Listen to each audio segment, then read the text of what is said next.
ഹരേ കൃഷ്ണ. എല്ലാവർക്കും മാധവത്തിലേക്ക് സ്വാഗതം. ഇന്ന് നമ്മൾ ഭഗവാൻ ശ്രീകൃഷ്ണൻ്റെ അത്ഭുതകരമായ ഒരു ലീലയാണ് പറയുന്നത്. എല്ലാവരും വളരെ ശ്രദ്ധയോടുകൂടി കേട്ട് അത് മറ്റുള്ളവർക്ക് പറഞ്ഞു കൊടുക്കണം. ഭഗവാന്റെ കഥകൾ പറയുന്നതും കേൾക്കുന്നതും പ്രചരിപ്പിക്കുന്നതും ഭഗവാന് വലിയ ഇഷ്ടമാണ്. അങ്ങനെയുള്ള ആളുകളോട് ഭഗവാന് വലിയ സ്നേഹമാണ്. അതുകൊണ്ട് കഥകൾ ശ്രദ്ധിച്ചു തന്നെ കേൾക്കണം. മറ്റുള്ളവർക്ക് അത് പറഞ്ഞു കൊടുക്കുകയോ അതല്ലെങ്കിൽ വീഡിയോ ഷെയർ ചെയ്ത് കൊടുക്കുകയോ ചെയ്യണം. അതുപോലെ സബ്സ്ക്രൈബ് ചെയ്യാതെ കാണുന്നവരൊക്കെ തന്നെ സബ്സ്ക്രൈബ് ചെയ്യണം. ഇഷ്ടപ്പെട്ടെങ്കിൽ ലൈക്ക് ചെയ്യണം. നിങ്ങളുടെ അഭിപ്രായം എഴുതി തന്നെ എന്നെ അറിയിക്കണം. എങ്കിൽ മാത്രമേ എനിക്ക് മുമ്പോട്ട് പോകാൻ കഴിയുകയുള്ളൂ. നമുക്ക് കഥയിലേക്ക് പോകാം. യമുനാ നദിയിൽ ഒരു വലിയ കയമുണ്ടായിരുന്നു. അവിടെയായിരുന്നു കരിനാഗമായ കാളിയൻ്റെ വാസം. കാളിയൻ്റെ വിഷം മൂലം ആ പ്രദേശമാകെ സദാ മലിനമായിരുന്നു. ഈ പ്രദേശത്ത് ആകാശത്തിൽ പറക്കുന്ന പക്ഷികൾ പോലും ചിറകു കരിഞ്ഞ് യമുനയിൽ ചത്തു വീണിരുന്നു. യമുനയിലെ വിഷലിപ്തമായ നീരാവി മൂലം യമുനാ തീരത്തെ വൃക്ഷങ്ങളും ചെടികളും പുൽപ്പരപ്പും സർവത്ര കരിഞ്ഞുപോയി. മഹാസർപ്പത്തിൻ്റെ വിഷശക്തി കൃഷ്ണൻ നേരിൽ കണ്ടു. വൃന്ദാവനത്തിലൂടെ ഒഴുകിയിരുന്ന യമുന അപ്പാടെ മാരകമായി മാറിയിരിക്കുന്നു. അനഭലേഷണീയമായ സർവഭൂതങ്ങളെയും നിഗ്രഹിക്കുകയാണല്ലോ ഭഗവാന്റെ ആഗമനോദ്ദേശം. ഹരികൃഷ്ണ. ഒട്ടും വൈകാതെ യമുനാ തീരത്തെ ഒരു കദംബ വൃക്ഷത്തിൽ അദ്ദേഹം ചാടിക്കയറുന്നു. സാധാരണയായി വൃന്ദാവനത്തിൽ മാത്രം കാണാറുള്ള വൃത്താകരമായ ഒരുതരം മഞ്ഞപ്പൂവാണ് കദംബപുഷ്പം. വൃക്ഷത്തിൻ്റെ അഗ്രത്തിലെത്തിയ കൃഷ്ണൻ അരയും തലയും മുറുക്കി മല്ലയുദ്ധക്കാരനെ പോലെ വിഷം നിറഞ്ഞ യമുനാ നദിയിലേക്ക് കുതിച്ചു ചാടി. കൃഷ്ണൻ കയറിയ കദംബവൃക്ഷം മാത്രമാണ് അവിടെ വാട്ടം തട്ടാതെ ഉണ്ടായിരുന്ന ഏക വൃക്ഷം. ഭഗവാൻ കൃഷ്ണൻ്റെ പാദസ്പർശമേറ്റ നിമിഷത്തിൽ വൃക്ഷത്തിന് ജീവൻ കിട്ടിയെന്നാണ് മറ്റൊരു പക്ഷം പറയുന്നത്. പിൽക്കാലത്ത് ഭഗവാൻ ശ്രീകൃഷ്ണൻ ഇങ്ങനെയൊരു പ്രവൃത്തി ചെയ്യുമെന്നറിഞ്ഞ് വിഷ്ണുവിൻ്റെ നിത്യവാഹനമായ ഗരുഡൻ ഈ വൃക്ഷത്തെ രക്ഷിക്കാൻ അതിലൽപ്പം അമൃത് നിക്ഷേപിച്ചതിൻ്റെ ഫലമായിട്ടാണ് ഇങ്ങനെ സംഭവിച്ചത്. അതായത് ഈ വൃക്ഷത്തിന് യാതൊരു കേടുപാടും കൂടാതെ നിലനിൽക്കാൻ പറ്റിയതെന്ന് മറ്റു ചില പുരാണങ്ങളും പറയുന്നുണ്ട്. കൃഷ്ണൻ കുതിച്ചു ചാടിയപ്പോൾ അതിബൃഹത്തായ എന്തോ ഒന്ന് വീണതുപോലെ യമുനാ നദി കര കവിഞ്ഞൊഴുകി. അതിൽ അത്ഭുതപ്പെടാനൊന്നുമില്ല. കാരണം എല്ലാ ശക്തികളുടെയും സംഭരണിയാണ് ഭഗവാൻ കൃഷ്ണൻ. ഒരു മദയാനയെപ്പോലെ യമുനയിൽ നീന്തി തുടിക്കുമ്പോൾ കൃഷ്ണൻ ഉച്ചത്തിൽ ബഹളം വെച്ചു. ഇത് കാളിയൻ കേട്ടു. ഈ കോലാഹലം കാളിയന് അസഹ്യമായിരുന്നു. തൻ്റെ വാസസ്ഥാനത്തെ ആക്രമിക്കാനുള്ള ഭാവമാണിതെന്ന് കാളിയന് മനസ്സിലാകുന്നു. ഒട്ടും വൈകാതെ കാളിയൻ കൃഷ്ണൻ്റെ മുമ്പിലെത്തി. കൃഷ്ണൻ ദർശനീയൻ തന്നെയെന്ന് കാളിയന് തോന്നി. മഴമുകിലിൻ്റെ നിറമുള്ള സുന്ദരവും മൃദുലവുമായ ശരീരം, താമരപ്പൂ പോലുള്ള പാദം, മാറിൽ ശ്രീവത്സം, മുത്തുമാലകൾ, അരയിൽ പീതാംബരം, പുഞ്ചിരി ഓളമിടുന്ന പ്രസന്നമായ മുഖം. അപാര ശക്തിയോടെ ഇതാ യമുനയിൽ നീന്തി കളിക്കുന്നു. ഹരേ കൃഷ്ണ. എന്നാൽ ഇത്ര സുന്ദരമായ കൃഷ്ണനെ കണ്ടിട്ടും കാളിയന് അത്യന്തം രോഷമാണ് ഉണ്ടായത്. ഉത്തരക്ഷണത്തിൽ അവൻ കൃഷ്ണനെ ശക്തിയായി ചുറ്റി വരിഞ്ഞു. അവിശ്വസനീയമായ ഈ കാഴ്ച കണ്ട ഗോപകുമാരന്മാരും മറ്റു വൃന്ദാവനവാസികളും ഭയം മൂലം സ്തബ്ധരായി നിന്നുപോയി. തങ്ങളുടെ സമസ്തവും ഭഗവാൻ കൃഷ്ണന് സമർപ്പിച്ചവരാണവർ. അവരുടെ ജീവനും സ്വത്തും വാത്സല്യവും പ്രവർത്തനങ്ങളുമെല്ലാം ഭഗവാന് വേണ്ടിയായിരുന്നു. ആ കൃഷ്ണനെ ഇത്തരമൊരവസ്ഥയിൽ കണ്ട അവർ ഭയന്നുപോയി. പശുക്കളും കാളകളുമെല്ലാം ദുഃഖമടക്കാനാവാതെ ഉത്കണ്ഠാപൂർവം ഭഗവാനെ തന്നെ നോക്കി നിന്നു. ഭയം മൂലം കരഞ്ഞുകൊണ്ട് മനോവേദനയോടെ നോക്കി നിൽക്കുകയല്ലാതെ തങ്ങളുടെ കൃഷ്ണനെ രക്ഷിക്കാൻ ഒരു മാർഗവും അവർ കണ്ടില്ല. യമുനാ തീരത്ത് ഈ സംഭവങ്ങൾ നടക്കുമ്പോൾ ചില ദുർനിമിത്തങ്ങളും കാണാനായി. ഭൂമി നടുങ്ങി, ആകാശത്തിൽ നിന്നും ഉൽക്ക പതിച്ചു, മനുഷ്യ ശരീരം കിടുകിടുത്തു. അത്യാസന്നമായ ഏതോ മഹാവിപത്തിൻ്റെ സൂചനകളാണിതൊക്കെയെന്ന് എല്ലാവർക്കും തോന്നി. ഈ ദുർനിമിത്തങ്ങൾ കണ്ട നന്ദമഹാരാജാവ് ഉൾപ്പെടെയുള്ള ഗോപവൃന്ദം ഭയം മൂലം ഉത്കണ്ഠാകുലരായി. ജ്യേഷ്ഠനായ ബലരാമനെ കൂടാതെ ഭഗവാൻ ഒറ്റയ്ക്കാണ് കാലിമേയ്ക്കാൻ പോയിരിക്കുന്നതെന്ന് ആരോ പറയുന്നത് നന്ദഗോപർ കേൾക്കുന്നു. ഇതോടെ നന്ദഗോപരും യശോദയും ഉൾപ്പെടെയുള്ള മുഴുവൻ ഗോപന്മാരുടെയും ഉത്കണ്ഠ ഒന്നുകൂടി വർദ്ധിച്ചു. കൃഷ്ണനെ അന്വേഷിക്കുവാനായി വൃന്ദാവനവാസികൾ മുഴുവൻ ഗ്രാമത്തിൽ നിന്നും പുറത്തേക്ക് വന്നു.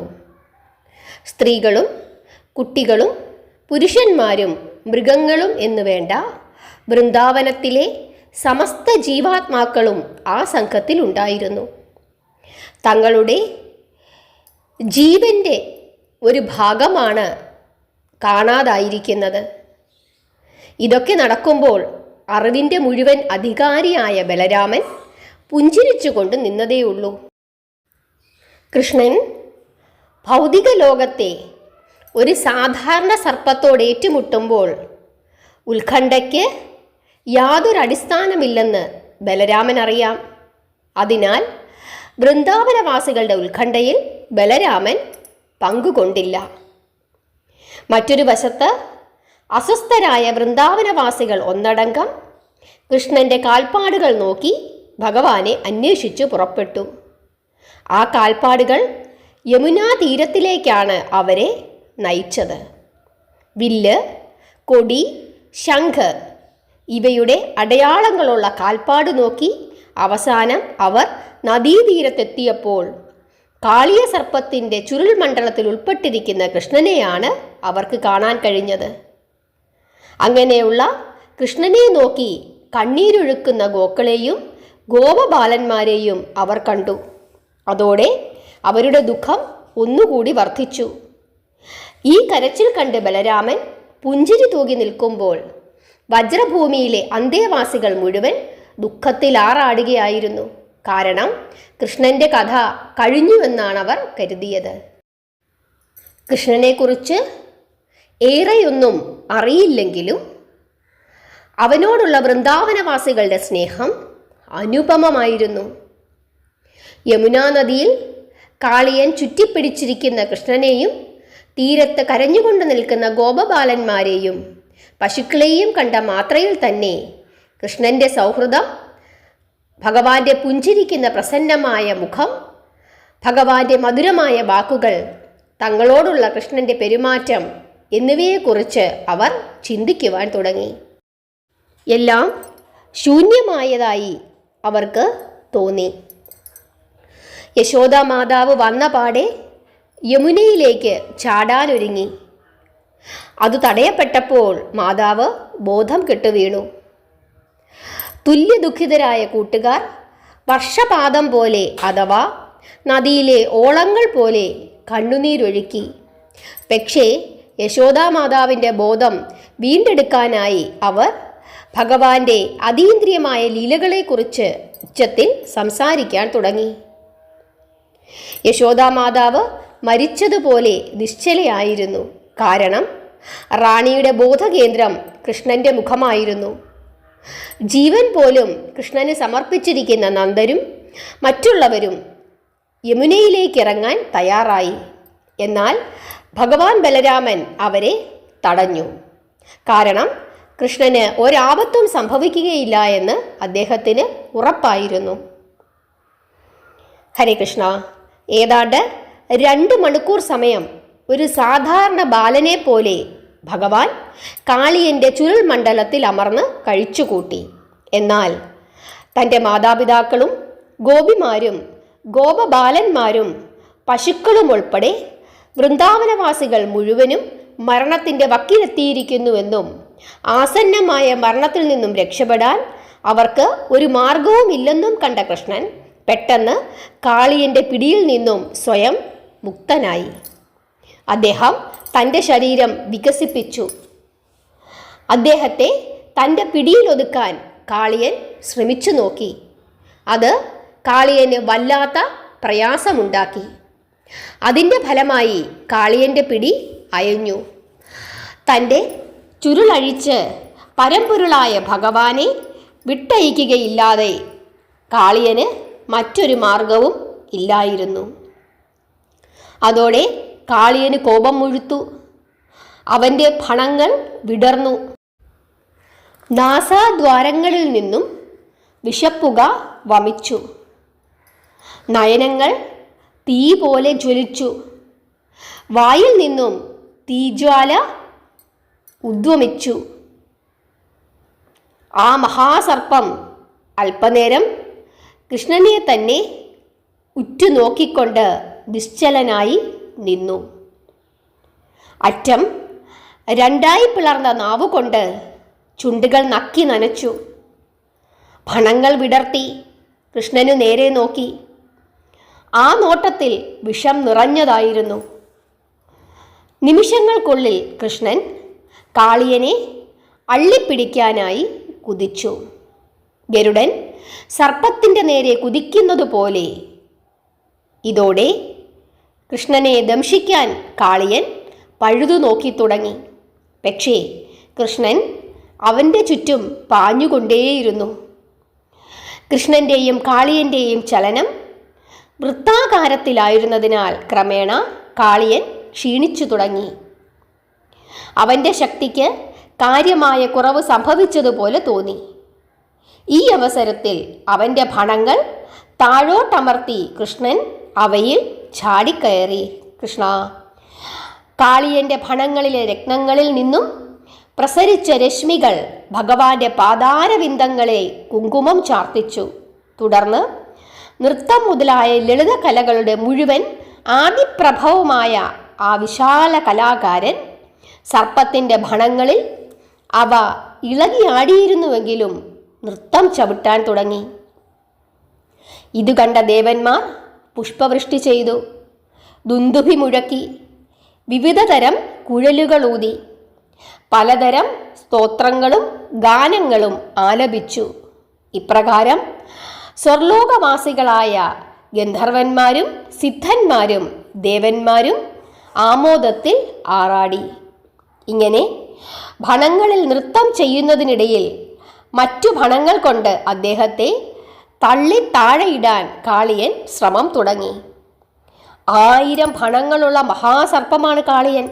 എന്നാൽ നിയന്ത്രണം പൂർണ്ണമായും ഇപ്പോൾ കൃഷ്ണൻ്റെ കയ്യിലായിരിക്കുന്നു. അദ്ദേഹം കാളിയൻ്റെ ഭണങ്ങളെ ചവിട്ടി താഴ്ത്താൻ തുടങ്ങി.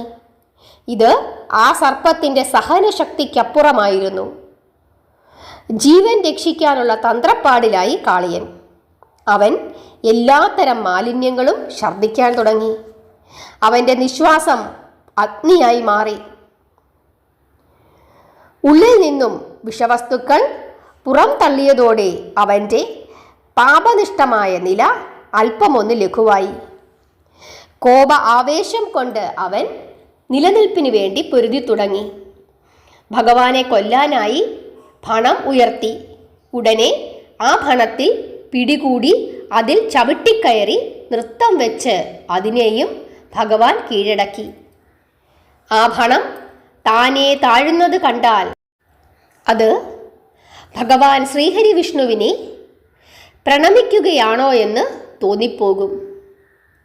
അതിൽ നിന്നും വമിച്ച വിഷം ഭഗവാന് സമർപ്പിക്കുന്ന പുഷ്പാഞ്ജലിയാണോ എന്ന് തോന്നും.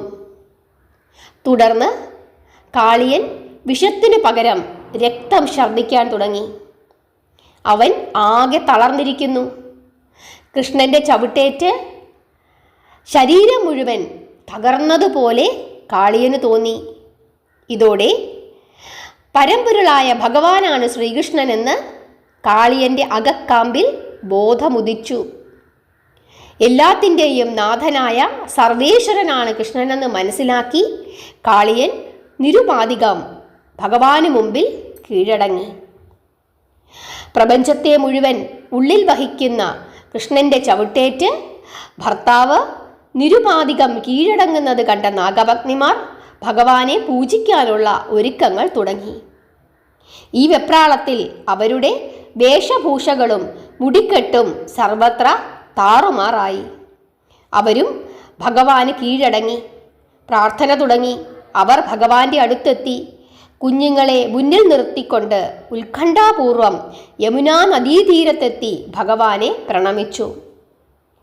ശരണാഗത വത്സലനാണ് ഭഗവാൻ.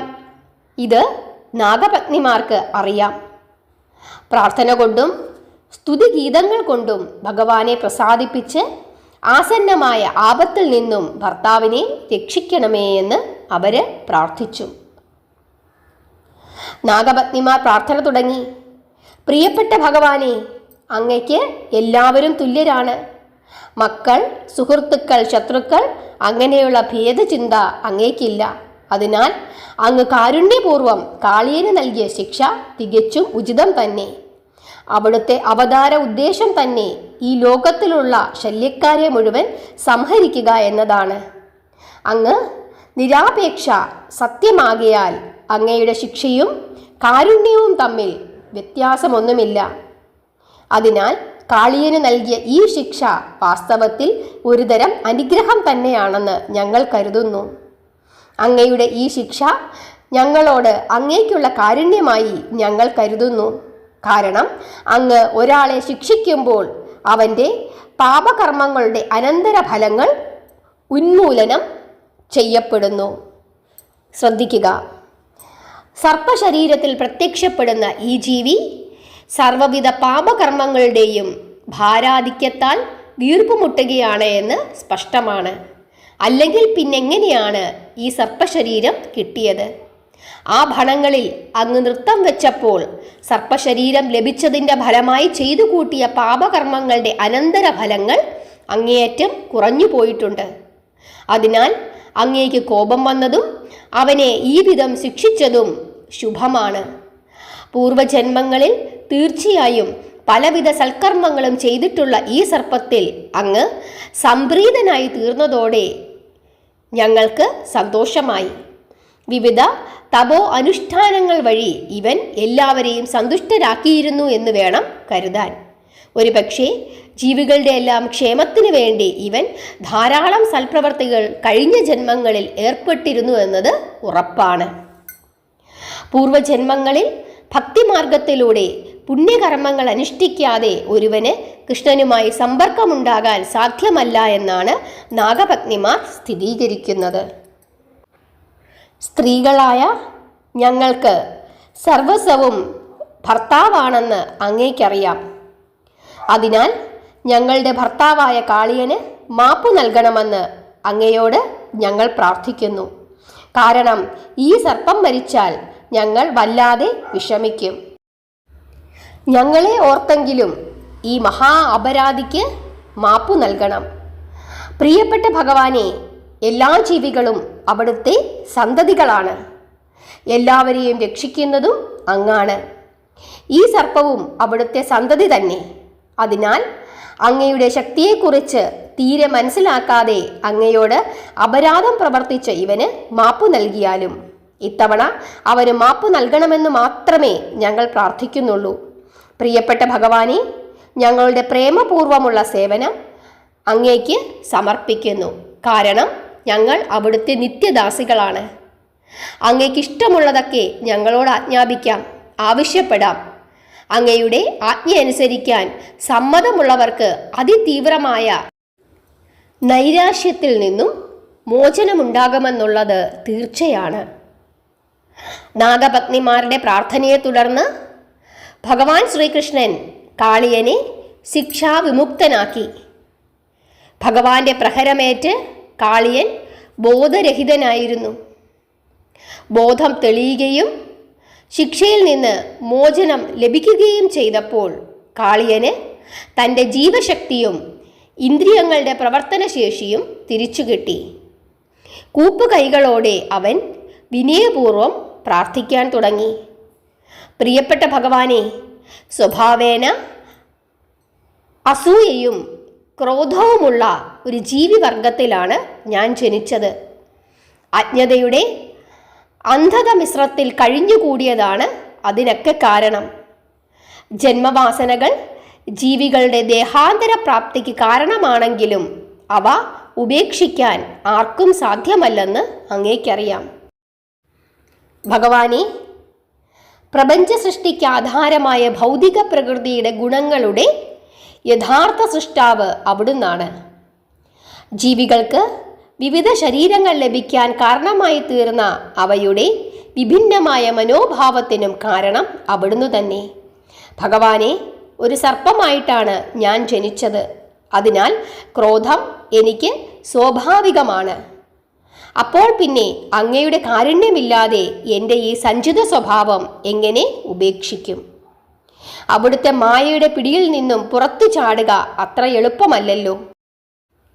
അവിടുത്തെ മായ ഞങ്ങളെ അടിമകളാക്കിയിരിക്കുന്നു. ഭഗവാനെ, എൻ്റെ അനിവാര്യമായ ജന്മവാസനകളെ കരുണാപൂർവം ക്ഷമിച്ചാലും ഇനി എന്നെ ശിക്ഷിക്കുന്നതും രക്ഷിക്കുന്നതും അങ്ങയുടെ ഇഷ്ടം. ഹരേ കൃഷ്ണ. ശ്രദ്ധിക്കുക, ഭൗതിക പ്രകൃതിയുടെ പിടിയിൽ നിന്നും പുറത്തു വരാൻ അത്യന്തം പ്രയാസമാണെന്നും എന്നാൽ പരമപുരുഷനായ ഭഗവാൻ കൃഷ്ണനെ ശരണം പ്രാപിക്കുന്നവരുടെ മേൽ ഭൗതിക പ്രകൃതിയുടെ ഗുണങ്ങൾക്ക് ഒന്നും ചെയ്യാനാവില്ലെന്നും ഭഗവത്ഗീതയിലും പറയുന്നുണ്ട്. ഇവിടെ കാളിയൻ്റെ ജന്മസ്വഭാവമാണ് കാണിച്ചിരിക്കുന്നത്. പക്ഷേ ആ സ്വഭാവത്തിൽ കുഴപ്പങ്ങളുണ്ടെങ്കിൽ അത് മനസ്സിലാക്കി ഭഗവാനെ ആശ്രയിച്ചാൽ ആ സ്വഭാവത്തിന് മാറ്റമുണ്ടാകുമെന്നാണ് കാളിയൻ ഇവിടെ പറഞ്ഞു വെക്കുന്നത്. ഇതുകേട്ട് ഒരു ബാലകനെ പോലെ നടിക്കുന്ന പരമപുരുഷനായ ഭഗവാൻ കാളിയനോട് ഇങ്ങനെ കൽപ്പിച്ചു: നീ ഉടൻ തന്നെ ഇവിടം വിട്ട് സമുദ്രത്തിലേക്ക് പോകണം. ഒട്ടും വൈകരുത്. നിന്റെ കുട്ടികളെയും ഭാര്യമാരെയും വസ്തുവകകളെയും ഒപ്പം കൊണ്ടുപോകാം. യമുനാജലം മലിനമാക്കരുത്. എൻ്റെ പശുക്കളും പശുക്കുട്ടികളും ഗോപകുമാരന്മാരും അത് നിർബാധം കുടിക്കട്ടെ. കാളിയന് നൽകിയ കൽപ്പന കേൾക്കുകയോ ഉരുവിടുകയോ ചെയ്യുന്നവർക്ക് ഒരു കാലത്തും കാളിയനെ ഭയപ്പെടേണ്ടതില്ലെന്ന് ഭഗവാൻ പ്രഖ്യാപിക്കുകയും ചെയ്തു. ശ്രദ്ധിക്കുക, ഹരേ കൃഷ്ണ. കാളിയന് നൽകിയ ഈ കൽപ്പന കേൾക്കുകയോ ഉരുവിടുകയോ ചെയ്യുന്നവർക്ക് ഒരു കാലത്തും കാളിയനെ ഭയപ്പെടേണ്ടതില്ലെന്ന് ഭഗവാൻ പ്രഖ്യാപിക്കുകയും ചെയ്യുന്നു. കാളിയ സർപ്പത്തിൻ്റെയും അവന് കിട്ടിയ ശിക്ഷയുടെയും കഥ കേൾക്കുന്നവർക്ക് കാളിയൻ്റെ അസൂയയിൽ നിന്നുള്ള ഭയം ഒരിക്കലും ഉണ്ടാവുകയില്ല.